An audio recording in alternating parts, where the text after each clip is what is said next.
Welcome back to Harmonize Your Life, Conversations on Self-Care for Women of Color podcast with your host, Dr. Tony G. Alvarado. I am so glad to have you back in the podcast studio with me for episode 2 of season 14.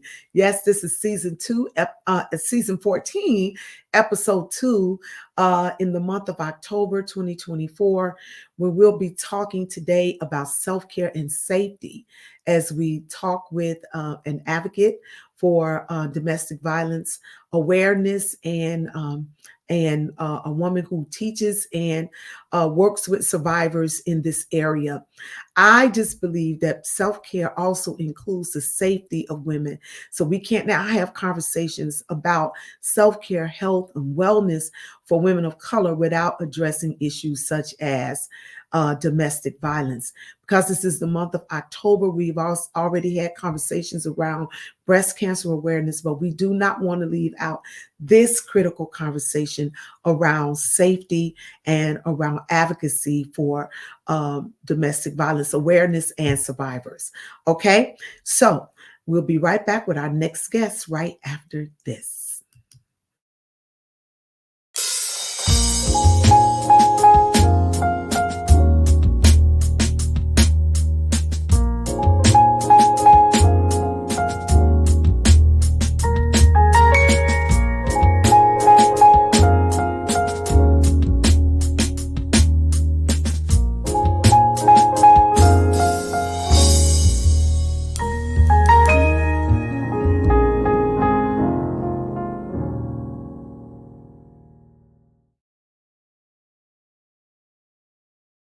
Well, I'm excited about welcoming another sister, a new voice to the Harmonize Your Life podcast in the person of Reverend Raushanah N. Butler.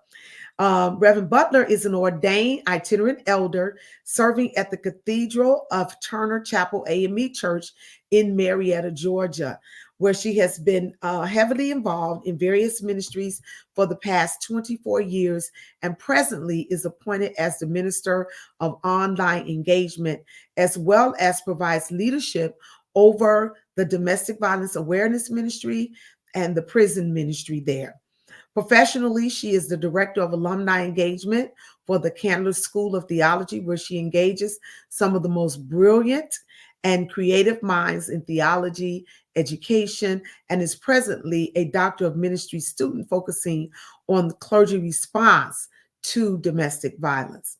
Reverend Butler is also no stranger to the community service as she taps into her personal experiences and spends her spare time as a domestic violence and sexual assault advocate while sitting on the board of directors for several nonprofits in the metro Atlanta area, including Tapestry Inc., Interfaith Children's Movement, and NAMI DeKalb. But above all that, Reverend Butler states that her greatest accomplishment to date is being the proud mother of her daughter, Joy. Welcome to the Harmonize Your Life podcast, Reverend Raushanah. Thank you, Dr. Tony. Thank you for having me. This is truly an honor. Thank you. Well, I am glad to finally pin you down and get you. I told you when I saw you. You did. Months ago, I told you I'm going to have you come on because I was at the conference, what's it called? The whole Power of the Holistic Church. The Holistic Church, right? Yeah, that was hosted by Dr. Teresa Fry Brown, and that whole idea of having a holistic church. I need to bring her in here too to talk about that whole concept. That's so important. But yeah, so I told you then because you did some work. I sat in on a panel that you were on, and the subject of domestic violence came up, and I knew that this month was domestic violence awareness. Every year in October, I bring someone on and we have this conversation. So I knew then that I needed to get you in here this year. So thank you for agreeing to be with us today. Thank you for the invitation. I truly appreciate it. Good. So let's talk a little bit about this. So I entitled this, this whole podcast is dedicated to women of color. Just to give you a little history behind who we are and what this podcast is about. And so we started in the pandemic in 2020. having these conversations around self-care, health, wellness, fitness, and we've looked at it from every angle. And so we have had conversations around domestic violence. So this isn't the first time, but I entitled this year's conversation around self-care and safety, because we can't continue to talk about self-care if we're not creating safe communities, right? And like I'm wearing my MSK t-shirt. This is actually one of the t-shirts from my foundation, my Sister's Keeper Foundation for Women. And one of the things that I just strongly believe that healthy women create safe spaces so that other women can be healthy, right? That's it. It's That's not it. just good enough for me to take care of me and then not be concerned about my sisters and just Exactly. lead close the door and act like it's just me and mine and I, and not worry about, yeah, are my sisters safe? Are they taken care of? Do they have the resources for self-care? And what does that look like for women who are coming out of domestic violence situations, or intimate partner violence situation? What does self-care look like for them? And so I wanted to talk a little deeper about that with you this year. And so just start out by sharing with us why you are an advocate for domestic violence awareness and survivors. Maybe is there a particular person, story, woman, or that inspires you in this work? Sure. Thank you for the question. So, oftentimes when I get that question, when I first got into this work, it was very hard for me to kind of share my story, and I'll be honest about that. But now I tell people the truth of the matter is I experienced domestic violence from the time I was in my mother's womb, literally. I was born into it. My grandparents, it was a very violent household. Um, Mhm. and you're talking about a very religious household at the same time, right? So you have, and this is not to bash my family or anything, but the truth shall set me free, right? And it did. But my late grandfather was a deacon in the Baptist church. My late grandmother, she was a mother in the Holiness Church. Me, my mom, and my brother, we attended the Presbyterian church that was on the next street over from the house, but we all lived in the same house. But it was a very violent household, and I never remember it not being that way. Okay. Eventually, my grandparents divorced my fifth grade, going into my sixth grade year in school. Mm-hmm. Summer going into my sixth grade year in school because one of them ended up in the hospital, and one of them ended up with a bloody nose. Like it got to that level. Unfortunately, that type of experience started perpetuating itself in my own life. As a young adult, I found myself in very toxic and violent relationships, abusive relationships, especially emotionally and verbally. It Mm-hmm. wasn't until I got to college that I experienced my own physical abusive relationship, to the point where I thought he was going to kill me. Mm. And I ran literally with nothing but my shoes, not my shoes, my socks on my feet. I left the shoes at his house. I had my lanyard with my keys on it because I was in college, and I ran to the nearest phone booth that I could find Wow. and called the last number that I could remember. And that's who came and got me. And I just stayed away for a few days until I felt comfortable enough to go back to my place. And ironically, the first person I called was my grandmother, because I felt like she could identify, Mm-hmm. unfortunately, with what I was going through. Mm-hmm. Mm-hmm. You would think that would have stopped it, right? But it didn't. Mm-hmm. I went through seasons of I went through seasons of abuse, and I say that because sometimes I felt like I was strong enough to get away from it, but then I think I became numb to it. Mm-hmm. And what really did it was my young adult years as a minister. Mm-hmm. Still as a minister, I was engaged to be married, and he went from, yelling and screaming to eventually throwing punches. And it got to the point where I felt like one of us was going to end up in the hospital and one of us was going to end up in jail, just like I remember it happening with my grandparents. Mm-hmm. And so I broke that off. But what the catalyst was, though, Dr. Tony, was in 2016, my childhood best friend. I say my childhood best friend because we grew up together. And of course, as you get older, you kind of go your separate ways. But she was my childhood best friend. She was murdered right before Mother's Day in 2016, leaving behind her 5 children. And I was so angry. I was so angry. I mean, angry to the point where I didn't even know what to do with myself. Mhm. I didn't know how to articulate my feelings. I didn't even know how to, deal with her death. I was so angry that I had to do something about it. Mm. So I took that anger and I turned it into advocacy. I was like, I need to know every law, every process, every procedure, every organization, every person. I need to educate myself so that this mess does not happen again. And what did I do to fail her? And when I say me, I'm thinking I'm a minister. I've known her since childhood. What did I do to fail her? She didn't live here in Atlanta, but what could I have possibly done to to keep her from that situation? So that's what served as the catalyst. It wasn't even my own situation. It was the fact that I had to lose somebody, which unfortunately serves as a catalyst for a lot of people doing advocacy work. Mhm. Um, but yeah, it was my anger. It was my anger. And I mean, I was angry to the point where my hair was falling out. I had to get on blood pressure medication. Mm. Like I was ready to fight, angry, and I'm like, I have to do something with this. And what So this is way? very Oh, go personal. ahead. This is very personal to you. Yeah. Oh yes. Oh Yeah. yes. Oh yeah. Yeah. From Yeah. your Yeah. own, I mean, from your beginnings to your own experiences, and now losing a good friend, Yep. literally losing someone to domestic violence, the impact of that, the trauma that you have personally had to endure. So thus I can see why now that fuels your, you would say that will fuel your work. Yes. Absolutely.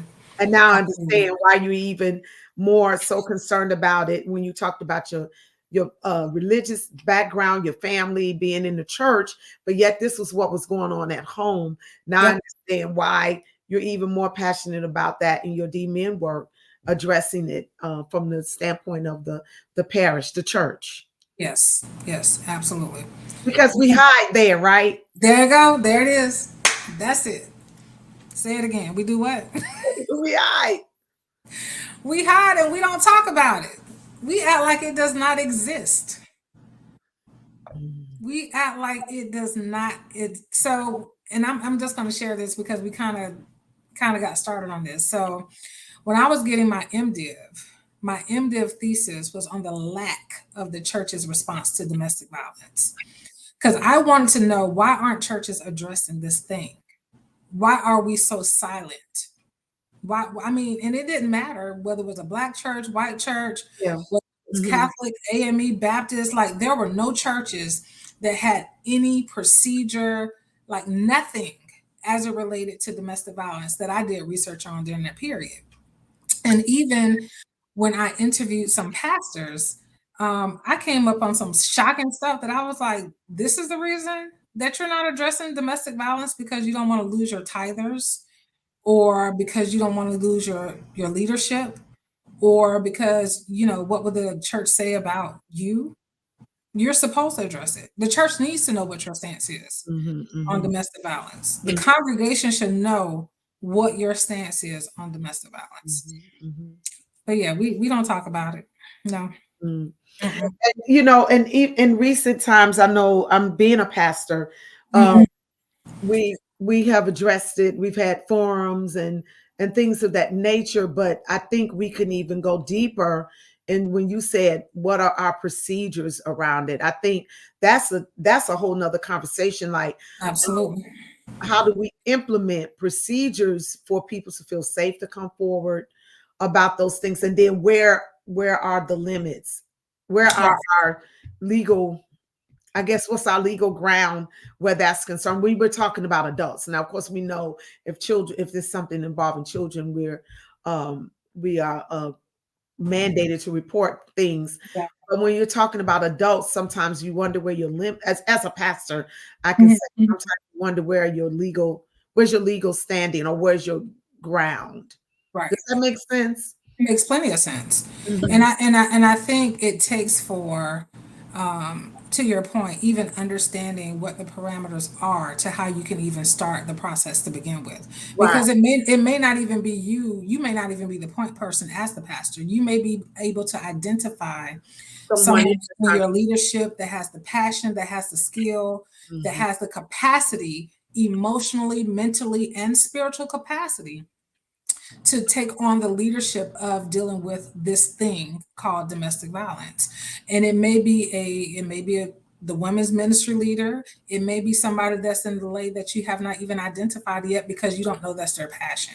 Okay. But it would take for those conversations, and it would take for a church to have a strong stance and articulate that to the conversation so that those conversations can start happening for you to identify those people. Okay. Okay. Okay. Yeah. Good. Good. Good. So the the World Health Organization Hmm. um, has deemed intimate partner violence or domestic violence and the effects that it's had on women physically, mentally, and the injury, indirect and direct, in Hmm. that women have suffered, um, the mental health aspect of it. Can you address that aspect of it? And I can address it from twofold. So I can address it from my own personal experience. One of the things that was not taught to me, Mhm, it was not modeled for me, is the importance of mental health and what to do about it, right? mhm, It wasn't until I lost everything that I found myself in a therapist's office asking her, what do I do with this? And this was the years of trauma, of abuse, and everything in between that I just never talked about because, in a Black family, what stays in the house, mhm. what happens in the house stays in the house. And when you talk about mental health or going to therapy or counseling, you're deemed crazy or whatever the case may be. But I was hurting, like I was in pain. I was going through some stuff and I literally lost everything. And I was sitting in the therapist's office. I'm like, what do I do with this? I couldn't move forward at work. I couldn't move forward in relationships. I couldn't even have healthy friendships. Um, I felt like I was the walking dead. Like I was just a shell of myself. It was horrible. It was absolutely horrible. And some of the years I can't even remember. Some of the things that I did or or didn't do or whatever the case may be. I was just a shell of myself. And so I asked her, what do I do with this? And she said, it's okay if you get therapy too. Mm. Because we rely so much on our faith that we forget that Jesus plus therapy works, right? Yeah. And You can have Jesus and a therapist. I say a it all therapist. the time. We talk about it on this podcast. We've had Hmm. therapists and mental health professionals on this podcast.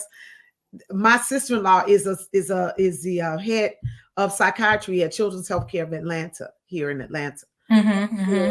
Um, and she also teaches at my self-care retreat. She's my resident mental health person for my self-care retreat. But we talk about that in this, there are more and more. We're getting to the place now where people are more comfortable with saying, "Hey, I need therapy," or going to a therapist. And I tell people all the Yes. time, "Listen, therapy saved my life, Say it again. Mine too. and Come I will on. always have a therapist." Always. And okay, so that's the key. I think that's the other part. So to your point, so to that question too, I think we forget that therapy, going to counseling, having these services isn't just about dealing with that issue, it's also about maintenance, right? Mhm. Because you're talking about even if I go to therapy for 5, 6, 7, 8 years to deal with that one thing, as a Black woman in America, I'm dealing with something every day. I Right. need therapy, I need counseling to maintain my sanity. I Mhm. need to be able to go to someone where I could talk to about all the other stuff that Mhm. I'm dealing with. So it's not just about dealing with that one thing, it's about maintaining. It's about the maintenance so that you can be productive, so that you can move forward, so that you can share your story. so that you can, be who and what it is that God has called you to be, do. It's about maintenance. And we forget that. We forget, okay, I've been to therapy, I'm good, I'm over this situation. No, honey, we need to stay in therapy. And if your therapist don't have a therapist, you need to find another therapist. How about that? How about that? Yes. So what do you say to the woman that is coming out of a situation or may Mhm. not have the resources for therapy? Because therapists do cost. So how do you provide those type of services, or what is out there for women coming out of these situations that don't have the money for therapy? So there are places like Live Safe Resources in Marietta. They have a residence therapist. When I went through it, there was a free program called Shalom Bayit, which is it was through a Jewish counseling center, Mhm. and they offered free counseling for women of abuse. Period. Mhm. And because of the layers of abuse that I went through, I was able to have an extended period of time, and they actually offered not abuse, counseling to my daughter at the time when she was younger, Mhm. to assist Mhm. with family, family counseling to some degree. You got to Yeah, build you have to. everybody that's connected to you as a part of it. It Like you is. said, it was your grandparents, but it impacted you. And you know what? And I shared the way that I share it because I'm the only person that ever talked about it in my whole family. I'm the only person that would ever even admit that it happened in my whole family. My brother was too young to even remember all the stuff because we're 4.5 years apart. So Okay. he doesn't even remember all that stuff that happened in the household. But I'm the one that was impacted the most because Mhm. I remember everything. I remember every word that was said. I remembered every punch that was thrown. I remembered every bookcase that was tossed. I remember every cuss word that was uttered. When I tell you I remember everything, I remember everything. And you're talking about 40 plus years ago. I remember it all. I remembered everything. And when I shared that with my therapist and I started sharing with her some of the other things that I've been through, she said, "Well, it's no wonder that you were even able to walk in here sane because it was so compounded Mhm. with the level of trauma that I went through, in addition to some levels of grief, right? Because I lost my grandparents. They Mhm. they they went through a divorce, and eventually when they passed away, I still didn't have answers to questions that I had from the time I was a child, right? Mhm. So I had to still grapple with the whys and the whos and the whats of the violence that I experienced as a child. And so, even to your original question, one of the other impacts when it comes to our mental health is that a lot of what we try to push aside as, oh, I'm just stressed, oh, it's just hormonal. A lot of that has to do with some of the trauma that we've experienced. And it shows up as anxiety, it Mhm. shows up as depression, it shows up as some level of PTSD. I'm still being treated for my anxiety to this day. I see my therapist two, sometimes 3 times a month. Mhm. But I went from chronic anxiety to at least general anxiety. I got you. So therapy works, honey. I know it. I know. I know therapy works. I know it works. But some women deal with suicide ideation because they don't feel like it's worth them being here because of what they've been through or because of what they've been told.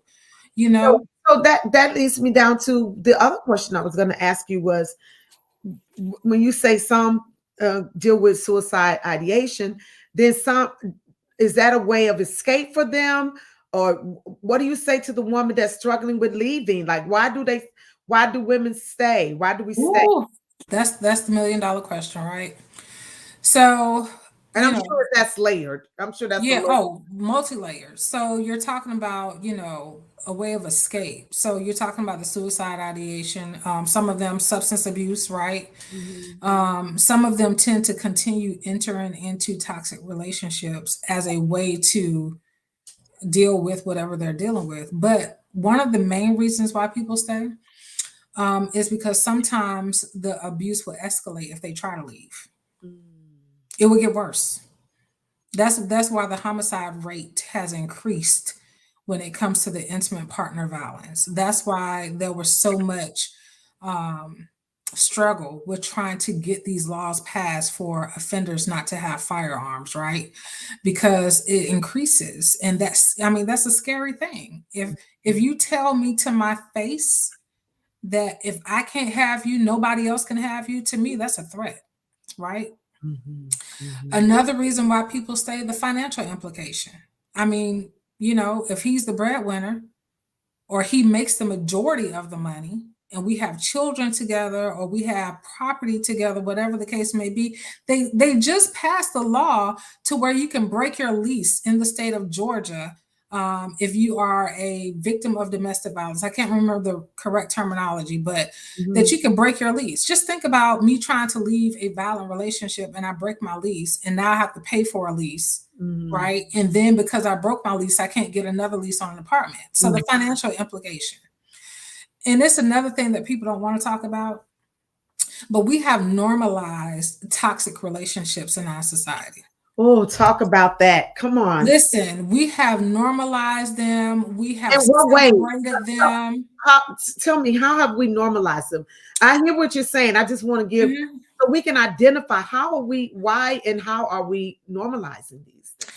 When we look on social media, right, we have these reality shows, these celebrity relationships, and we it's entertainment. When we, so even the TV shows that people are watching, right, it's entertainment. So it becomes so ingrained that this is a normal thing. It is not normal. Nothing is normal about somebody beating somebody, slapping somebody, spitting on somebody. There's nothing normal about that, whether it's male or female. There's nothing normal about that. And we have become so used to seeing it on our TV screens, on our movie screens, scrolling through social media, that it's just become normal. We have normalized toxic relationships. Like, it's cute. There's nothing cute about it until somebody ends up dead, right? Now it's the whole thing where she should have left him. I don't understand why she said, well, you were celebrating when they were together. You were like, she should have hit him back. She should have did this, or he should have done that. We normalize that because we support it. If you don't support it, then it won't become normalized. Stop liking it. Stop following it. Stop watching it. Stop watching it. Yeah. And I refuse. I don't do none of those housewife shows. Me either. I can't do it. And even the movies, I can't do a lot of these movies. Yep. You ask me what's happening and what shows what. If it's got a lot of violence and women are beating each other, and even women beating each other up. Exactly. Not just men beating women or women beating men, but women pulling each other's hair out and family violence. I'm not getting ready to sit and watch that. I don't want that. Because me and my girlfriends don't fight. We don't do that. I'm not fighting my daughter. I'm not fighting my husband. My husband said, look, I didn't get married to fight. That part. See, and that's part of domestic violence that we don't talk about. And he'll tell you because his mother was abused when he was a child, and so that the trauma of that, exactly, like no, because some people either gonna go all the way the other way or they're gonna repeat what they saw. They're gonna repeat what they saw, exactly. And that's the other part that we don't talk about. So when we talk about domestic violence, we're automatically assuming that it's a male-female intimate relationship. But you're talking about siblings, right? You're talking about grandparents, parents to children. If anyone in that household, I mean, I'm not going to go too deep into this, but even just again, what I witnessed in my own household growing up, it extended past my grandparents. I'll just say that. Okay. It went beyond my grandparents, and I witnessed all of it. I saw and heard all of it. I saw and heard all of it. And it will forever be ingrained in my mind. And I became so numb to it because it became a normal part of my life. That's all I was used to. That's all I ever saw. That when something looked right, when love looked right, it looked wrong to me. Oh, wow. Say that again. When love was right, it looked wrong to me. I'm like, how, why would you not want to raise your voice at me? Because you got used to the dysfunction. Yes, Mm. yes, yes. And it became dysfunctional to me that there was no dysfunction. Why aren't you yelling at me? You don't love me? You didn't hit me. You don't love me? You don't care about me? Why aren't you upset? Why aren't you mad? This should have set you off. That's the craziest that's the but unfortunately, it happens more often than not. Mm, mm, mm. When Wow. I hear these stories and see these people, I can, it has gotten to the point, Dr. Tony. I was even preaching at a church not too long ago. I'm not going to say which church, but I was at a church and I saw this woman walk in the door. And I looked at her and immediately, I knew it immediately. I knew it from jump. I wasn't there to preach on domestic violence.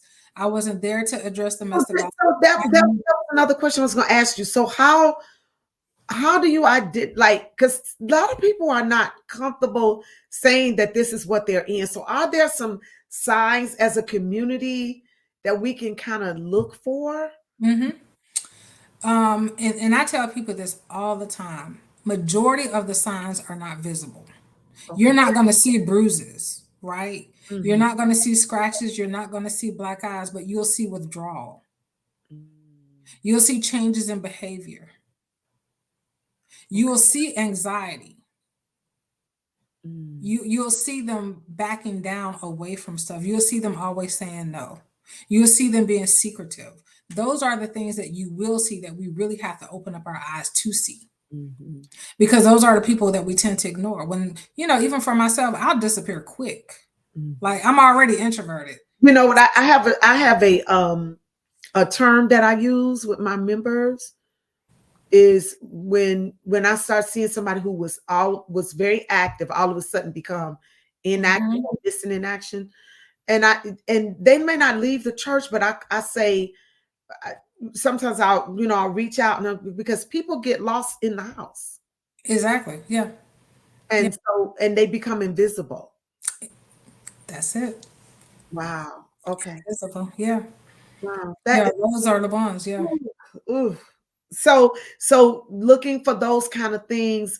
What resources, programs, training do we need to, as community, as pastors, as churches, as faith leaders, nonprofits, family members, friends, what can we do? And speak not just in Atlanta, but because this is a podcast, is people going to be listening from wherever. Right. So where can people go to get instruction and resources, training to help victims of domestic violence?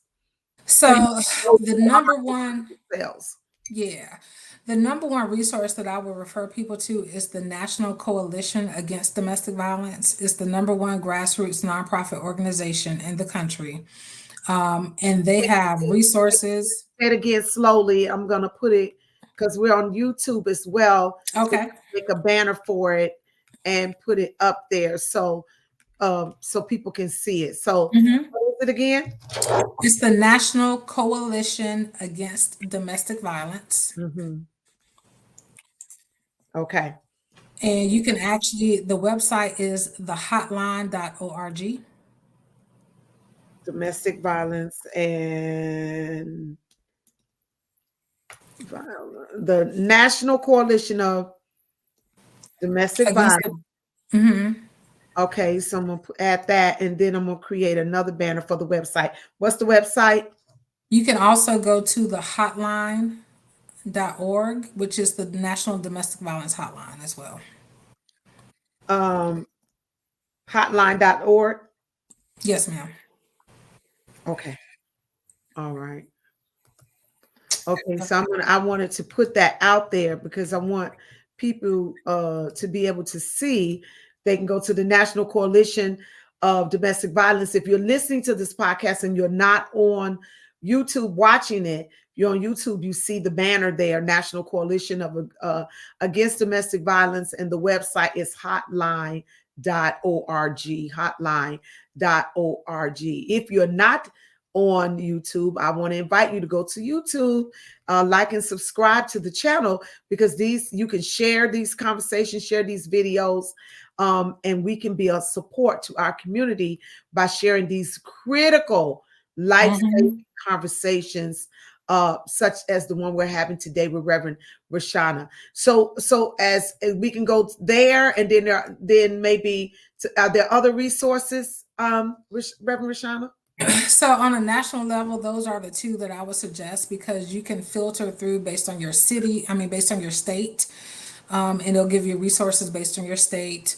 I would also suggest that, especially if you're a pastor, a clergy leader, ministry leader, whatever area that you are in, look and see what your county domestic violence task force looks like. Okay.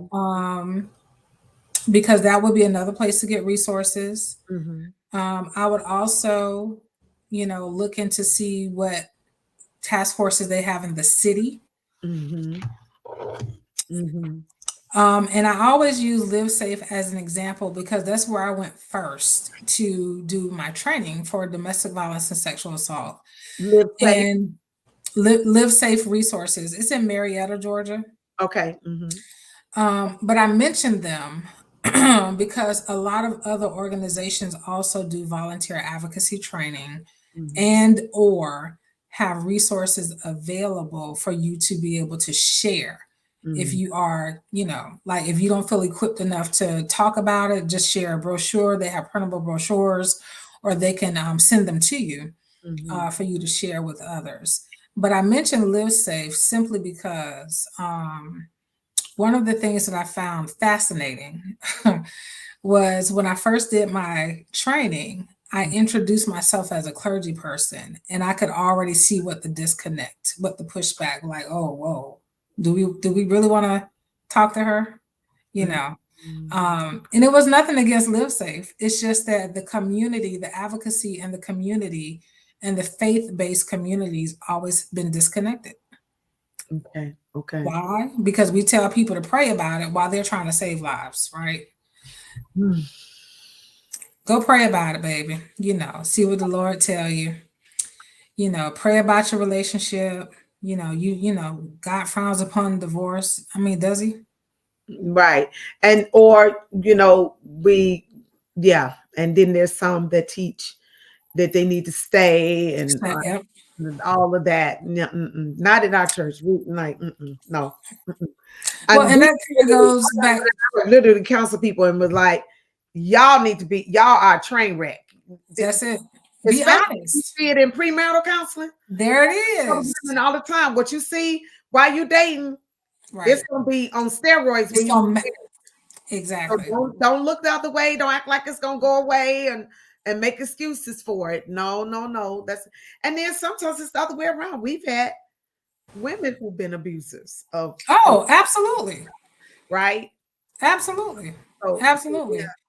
Yeah. So it kind of goes back to what we were talking about in the beginning. What do we do? Like, where does your church stand when it comes to domestic violence? So what are you teaching and preaching on submission and forgiveness and reconciliation? Like, what are you teaching and preaching on that? Are you telling people to stay in these?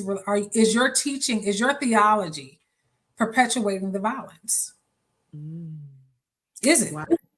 What are you preaching and teaching on Sundays? What are you saying in your Bible studies and your Sunday schools? Jesus suffered, bled, and died. That was Jesus, baby.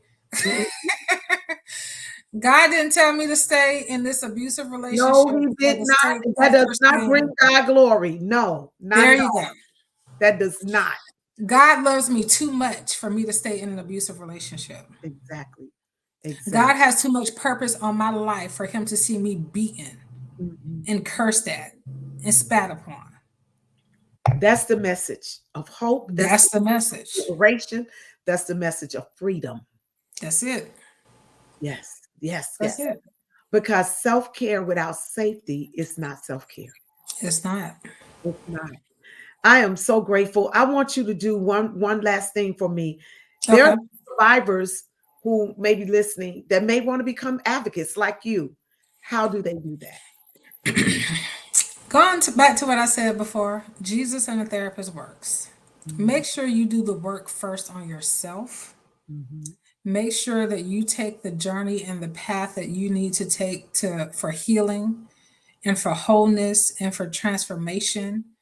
Um, because even when I first started, I could not even get halfway through the story without breaking down, crying, boohooing, and all the things. And not saying that's a negative thing, because sometimes it does drum up emotions, right? Um, and you want to be able to assist somebody going through the same thing. So Mm-hmm. make sure that you are well enough to do that. Because oftentimes that's the one thing we want to do because of what we went through. We don't want to see anyone else go through it. Right. Mm-hmm. But you also have to do the work. Mm-hmm. You have to do the necessary work Mm-hmm. in order to make that change. And that work includes therapy, it includes counseling, it includes finding a training program to make sure that you are articulating the right things. Mm-hmm. Don't tell people stuff just because that's how you feel. What does the law say? What are the true processes and procedures? Mm-hmm. Why are people staying? Mm-hmm. What are some resources that you can point them to? Mm-hmm. How can they create a safety plan to get out? How Mm-hmm. can what are some topics you may need to discuss with your own family? Mm-hmm. Do you need to have a code word? Me and my daughter, we have our own code word. Mm-hmm. Mm-hmm. If anything that is amiss comes about, we share that code word and we know what to do immediately. Mm-hmm. I hear you. That's, Protect yourself so that you can protect others. Isn't that what they say when we're on the airplane? yeah. When the mask comes down, put it on yourself first, Yeah. right? Take care of you first. Yeah. You got to take. So that's it. When we're talking about self-care, if you're not taking care of yourself so that you can take care of somebody else, then Mm-hmm. you do a detriment to both of you. Self-care isn't just self-care, it's also self-preservation. That is so good. Self-preservation. I love it. Yeah. I Yeah. love it. I love it. I love it. Yeah. Well, Reverend Raushanah, you have been a wonderful dialogue partner. I know that everyone that listens to this, um, I'm going to send this to several people personally. I'm going to send the link. You need to listen to this, especially for those of us who are in ministry, because I don't know if we think deeply enough or if we've done enough in our churches around Yeah. this. I know we haven't. So you've even challenged me as a pastor to do more work in this area. So I appreciate that. I really, really, I really do appreciate it. I just want to give a little station identification before we sign off. For those that are listening to this podcast or watching us, this is the Harmonize Your Life Conversations on Self-Care for Women of Color podcast with your host, yours truly, Dr. Tony Alvarado. And we are you can find us on Spotify and on YouTube. If you're on Spotify, you look up the Harmonize Your Life podcast, go on YouTube, and you can find us at Dr. Tony G. Alvarado. You find this podcast there. You can also find us by going to my website at drtonyalvarado.com. You go to my website, there's a link to the podcast there as well. And when you go there, I really want to encourage those of you that are not subscribe to the YouTube channel to do so, because the more YouTube followers that we have, the higher up we go in the analytics. And so when people are looking for conversations or information or inspiration around these topics, then they can easily put in these keywords and we'll come up, and we won't be 5 pages down in the Google search. And so please, please, please like, share, comment, and share these conversations. These are real life conversations that we are having with real people on this podcast. And many of these conversations are changing lives. And I know that this one is not only going to change lives, but it's going to save some lives. I just believe that with everything in me. Women that are listening, I want to encourage you also to join the Harmonize Your Life Women's Self-Care Network. Join our self-care network, and you'll be able to be a part of a community of care, a community of women who are concerned about self-care, health, wellness, fitness, all these things, mental health, spiritual health, financial health, relationships, all these things that make for a harmonious lifestyle. And when you connect with us, not only are you in a community, but there are resources that we make available to you. There are opportunities for us to share one with the other. Iron sharpens iron. We strengthen one another through support, encouragement, and accountability for self-care. So please go there and join the Harmonize Your Life Women's Self-Care Network. I also want to encourage you, those of you, I want to let you know that in November, the application for the 2025 cohort for the Intentional Self-Care Program will be available. And if you're interested in that program, email me at hello@drtonyalvarado.com. Email me there and just say you're interested in the Intentional Self-Care Program, and we will send you the application for that. It will be available come November. We have been talking about self-care and safety today with our guest, Reverend Raushanah Butler. And I want you to know who she is. She is a domestic violence awareness and advocate. You can follow her on Facebook at Raushanah N. Butler. And is there another website where they can find you, Raushanah? Yes, it's RaushanahButler.com. RaushanahButler.com. So go to her website, look her up, find her and follow her, connect with her, bring her to your church, bring her to your organization, bring her to your podcast like I did. Listen, she is a wealth. I mean, she's like a walking wealth of knowledge. And I love your spirit and the way that she even brings this message about. So I thank God for her. Raushanah, will you just give the women and men who are listening to us one last word of encouragement as we prepare to sign off? Yeah, so the one thing that I do want to say, especially as we have this conversation about domestic violence, right? Self-care and safety. And Dr. Tony, I want to thank you for your work and your witness. Thank you for bringing to light these types of conversations that need to be had outside of the four walls of our churches and our homes. We need to have them in our community. But the one thing that I want to say, I want to leave everyone with this last thought, that domestic violence is all of our problem. It's an issue for all of us. Domestic violence doesn't have a face. It's not black, it's not white, it's not rich, it's not poor, right? It's not Baptist, it's not Methodist. It doesn't have a race, creed, or color. It doesn't have a gender. Domestic violence affects all of us.